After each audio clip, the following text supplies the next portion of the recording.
नमस्कार मेरी प्यारी लॉयल फैमिली। मैं मिस्टर खौफ लेकर आ चुका हूं आपके लिए एक डरावनी और सच्ची कहानी, एक खौफनाक भूतिया होटल की। ये कहानी एक सच्चे हादसे पर आधारित है जो हमारे एक सब्सक्राइबर रोमा ने सुनी थी। रोमा का ननिहाल एक दूर दराज इलाके में है और बचपन में उन्होंने उस भूतिया होटल के बारे में सुना था। शुरू में ये सब मजाक सा लगा, लेकिन जब उन्होंने और लोगों से सुना और इंटरनेट पर इसके बारे में खोजा तो सच्चाई सामने आई। क्या आप जानते हैं कि यह होटल कई सालों से बंद पड़ा था और आज भी दिन में तो कुछ दिखाई देता है, लेकिन जैसे ही रात होती है इस होटल में अजीबोगरीब घटनाएं शुरू हो जाती हैं। तो चलिए आज की इस खौफनाक कहानी को सुनने से पहले क्या आप तैयार हैं उस भूतिया होटल के रहस्यों को जानने के लिए। यह कहानी एक व्यक्ति की है जो अपनी बिजनेस ट्रिप पर एक छोटे शहर गया था। उसे एक पुराने होटल में रुकने का मौका मिला जो बाहर से बहुत आकर्षक और ऐतिहासिक लग रहा था। होटल का नाम द रॉयल होटल था और उसकी भव्यता ने उसे आकर्षित किया। होटल के मैनेजर ने उसे चेक इन करते समय एक अजीब बात बताई। हमारे होटल में रात के समय कुछ अजीब घटनाएं घटती हैं, खासकर उस कमरे में जहां आप रुकने वाले हैं। वह व्यक्ति इसे मजाक समझता हुआ बिना ज्यादा ध्यान दिए होटल के कमरे की ओर बढ़ गया। रात का समय आया और वह व्यक्ति आराम से बिस्तर पर लेटकर सोने की कोशिश करने लगा, लेकिन कुछ ही समय में उसे एक विचित्र सी आवाज सुनाई दी, जैसे किसी महिला के चीखने की आवाज हो। वह घबराया और कमरे में चारों ओर देखा, लेकिन कुछ नहीं दिखा। ये आवाजें लगातार बढ़ती गईं और किसी ने कमरे के दरवाजे को थपथपाया। डर के मारे वह व्यक्ति बिस्तर से कूदकर दरवाजा खोलने को दौड़ा, लेकिन जब उसने दरवाजा खोला तो वहां कोई नहीं था। वह बुरी तरह से घबराया हुआ था और सोचा कि यह सब उसका वहम हो सकता है, लेकिन अचानक उसे महसूस हुआ कि कमरे का तापमान बहुत ठंडा हो गया था, जैसे कमरे में किसी की उपस्थिति हो। वह तुरंत होटल के मैनेजर के पास गया और उससे पूछा कि क्या यह सब सच है। होटल का मैनेजर गंभीर हो गया और उसे बताया कि यह होटल पहले एक आलीशान रेसिडेंस था, लेकिन कुछ साल पहले एक महिला की हत्या कर दी गई थी। महिला की आत्मा अब भी उस कमरे में भटकती है जहां वह मारी गई थी। उसकी आत्मा रात के समय होटल के कमरे में आकर लोगों को परेशान करती है। अगले दिन सुबह वह व्यक्ति होटल से भाग खड़ा हुआ और कभी भी उस होटल में रुकने का नाम नहीं लिया। उसके बाद कई लोग इस होटल के बारे में सुनते थे और माना जाता था कि रात के समय वहां कुछ अजीब घटनाएं होती हैं। अगली रात होटल के मैनेजर ने उस व्यक्ति से मिलने का फैसला किया जो भागकर होटल से चला गया था। वह जानता था कि होटल में होने वाली घटनाओं से लोग डर कर भाग जाते हैं, लेकिन फिर भी वह किसी तरह से उन अजनबियों को समझाना चाहता था कि यह सब केवल एक अफवाह नहीं है। उसने व्यक्ति को एक फोन किया और उसे पुनः होटल आने के लिए मनाया। वह व्यक्ति डरते हुए अगले दिन वापस होटल आया, परंतु उसके मन में यही सवाल था कि क्या वह फिर से उन अजीब घटनाओं का सामना करेगा। जब वह होटल में दाखिल हुआ तो होटल का माहौल बहुत शांत और सामान्य था, जैसे कुछ भी हुआ ही न हो।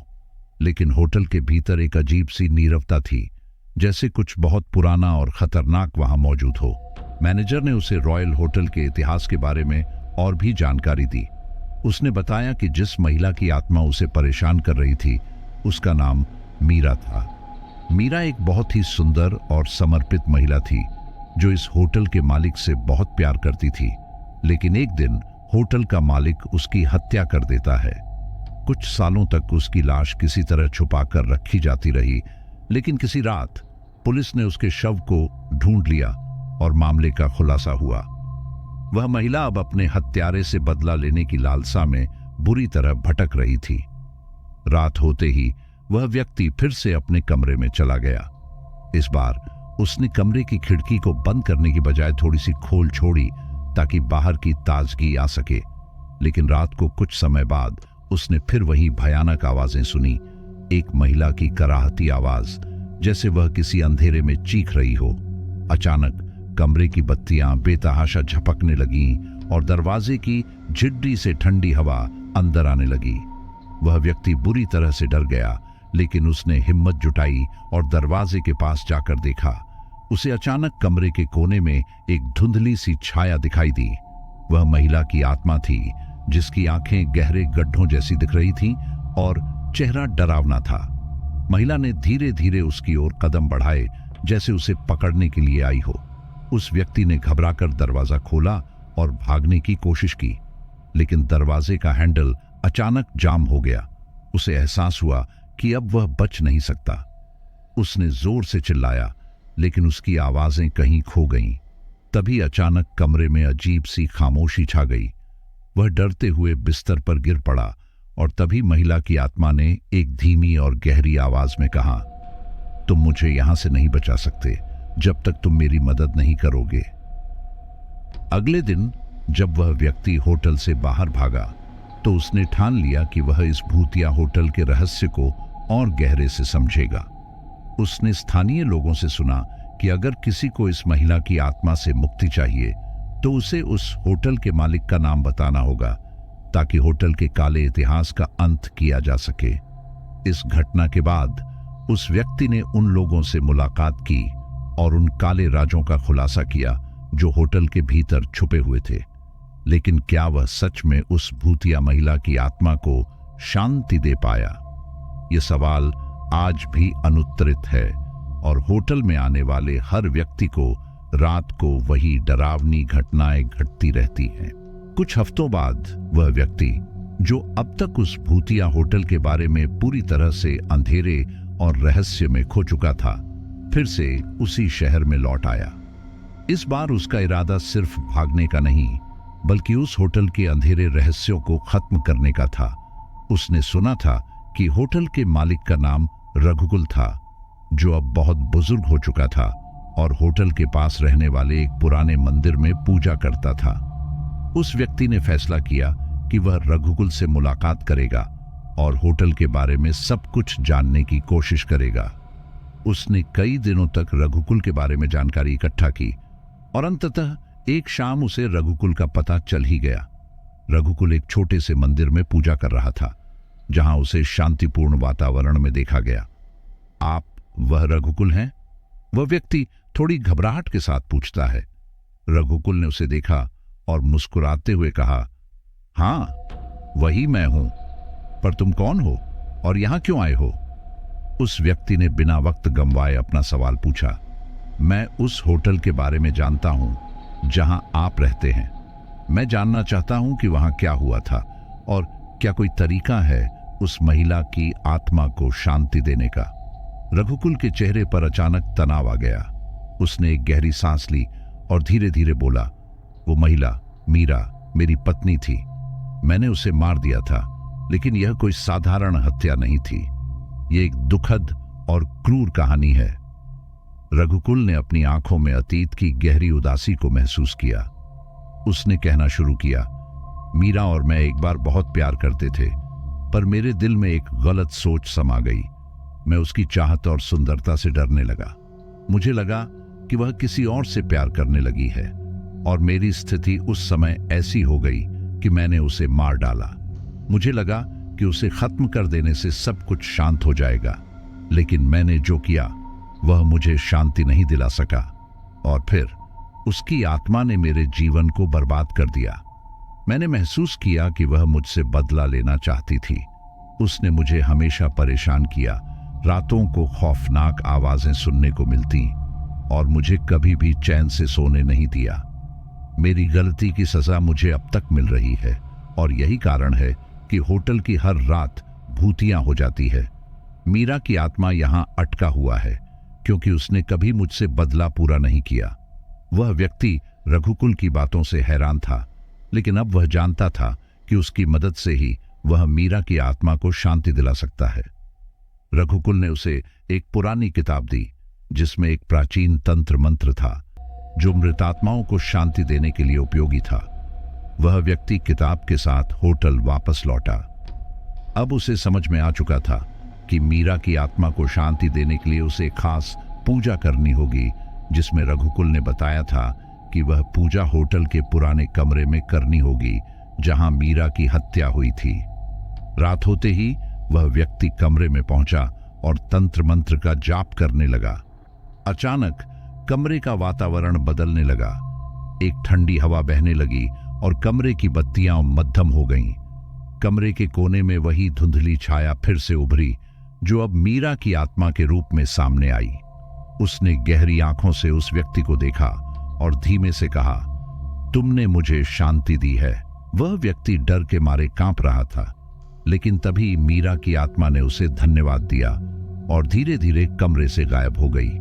वह व्यक्ति राहत की सांस लेकर कमरे से बाहर आया और रघुकुल को सूचित किया कि मीरा की आत्मा अब शांति में है। अगले दिन होटल का माहौल पूरी तरह बदल चुका था। जो होटल रात भर डर और अजीब घटनाओं से भर जाता था, वह अब शांत और सामान्य हो गया था। रघुकुल ने आशीर्वाद के साथ अपने होटल को फिर से व्यवस्थित किया और वह व्यक्ति खुशी खुशी शहर से बाहर लौट आया, क्योंकि उसने उस रहस्यमयी होटल के भूतिया अतीत को खत्म कर दिया था। कुछ महीने बीत गए थे और अब होटल एक सामान्य जगह बन चुकी थी। लोगों ने महसूस किया कि वहां की अजीब घटनाएं अब पूरी तरह खत्म हो चुकी थीं, लेकिन उस व्यक्ति के मन में अब भी एक अधूरा सवाल था। क्या वाकई मीरा की आत्मा को शांति मिल गई थी, या फिर वह किसी और तरीके से बदला लेना चाहती थी? एक दिन उस व्यक्ति के पास एक अजीब सा संदेश आया। संदेश किसी अनजान नंबर से था, जिसमें लिखा था, तुमने मुझे शांति दी है, परंतु मैं पूरी तरह से मुक्त नहीं हुई हूं। यह पढ़कर वह फिर से उस होटल के बारे में सोचने लगा। उसने फैसला किया कि वह एक बार फिर होटल जाकर खुद देखेगा कि क्या मीरा की आत्मा सचमुच वहां से जा चुकी है या नहीं। उस रात वह व्यक्ति फिर से होटल के उसी कमरे में पहुंचा जहां उसने अंतिम बार मीरा की आत्मा देखी थी। सब कुछ सामान्य था, लेकिन जैसे ही उसने कमरे में कदम रखा, एक ठंडी हवा बहने लगी और उसे अचानक से वही भयानक एहसास होने लगा। वह व्यक्ति कमरे के अंदर गया और दीवार पर लगे एक पुराने चित्र को देखा। चित्र में एक महिला की अस्पष्ट आकृति बनी हुई थी और उस चित्र को देखकर उसे एहसास हुआ कि यह वही मीरा है। अचानक चित्र की आंखें चमक उठीं और उसके कानों में एक गहरी आवाज गूंजने लगी, तुमने मुझे शांति दी, लेकिन मैं तुम्हारे दिल की शांति हमेशा के लिए ले चुकी हूं। वह डर के मारे कांप उठा। उसके पीछे से एक खौफनाक हंसी की आवाज आने लगी और उसने देखा कि कमरा धीरे धीरे अंधेरे में घिरने लगा। मीरा की आत्मा ने उसे चेतावनी दी थी कि उसकी मृत्यु का बोझ इस होटल पर हमेशा रहेगा और जो भी यहां आएगा उसे उसकी कहानी का एहसास होगा। कमरे में रखी सभी चीजें अचानक हिलने लगीं, जैसे कोई अदृश्य शक्ति उन्हें संचालित कर रही हो। वह व्यक्ति घबराकर कमरे से बाहर भागा और उसने दरवाजे की ओर दौड़ लगाई। बाहर निकलते समय उसने आखिरी बार पीछे मुड़कर देखा और उसे लगा कि कमरे में मीरा की आत्मा एक बार फिर खड़ी हुई है, उसकी तरफ देख रही है। उसके चेहरे पर एक शांति और क्रोध का मिला जुला भाव था और उसने धीमी आवाज में कहा, यह जगह अब तुम्हारे लिए सुरक्षित नहीं है, अब मैं यहां हमेशा के लिए हूं। वह व्यक्ति होटल छोड़कर बाहर भाग गया और उसने कसम खाई कि वह कभी वापस इस जगह नहीं आएगा। बाद में लोगों ने सुना कि उस होटल में अजीब घटनाएं फिर से होने लगीं। कहा जाता है कि मीरा की आत्मा अभी भी वहां भटकती है और जो भी व्यक्ति उस कमरे में जाता है उसे उसकी कहानी का एहसास हो जाता है। इस तरह द रॉयल होटल हमेशा के लिए भूतिया और रहस्यमयी जगह बन गया। लोगों ने इसे छोड़ दिया और समय के साथ यह होटल उजाड़ और वीरान हो गया। आज भी जब कोई उस होटल के पास से गुजरता है तो वह एक ठंडी हवा और एक अजीब सी डरावनी आवाज महसूस करता है, जैसे कोई उन्हें वहां से दूर जाने के लिए चेतावनी दे रहा हो। तो दोस्तों, ये थी उस भूतिया होटल की खौफनाक कहानी। क्या आप यकीन कर पाए कि आज भी ऐसे रहस्यमयी और डरावने स्थान मौजूद हैं जो इंसान को हैरान कर देते हैं? अगर आपकी हिम्मत हो तो उस होटल का सामना करने के बारे में सोच सकते हैं, लेकिन याद रखें, हर कहानी के पीछे एक छुपा सच होता है और हर सच इतना आसान नहीं होता। ऐसे ही और भी खौफनाक किस्सों के लिए जुड़े रहें मेरे साथ। अगर आपको ये कहानी पसंद आई हो तो लाइक करें, शेयर करें और अपने विचार नीचे कमेंट में जरूर बताएं। हम फिर मिलेंगे एक और डरावनी कहानी के साथ। तब तक के लिए रात को सोते समय सावधान रहें, क्योंकि कौन जानता है आपके आसपास भी कुछ अनदेखी चीजें हो सकती हैं। अलविदा।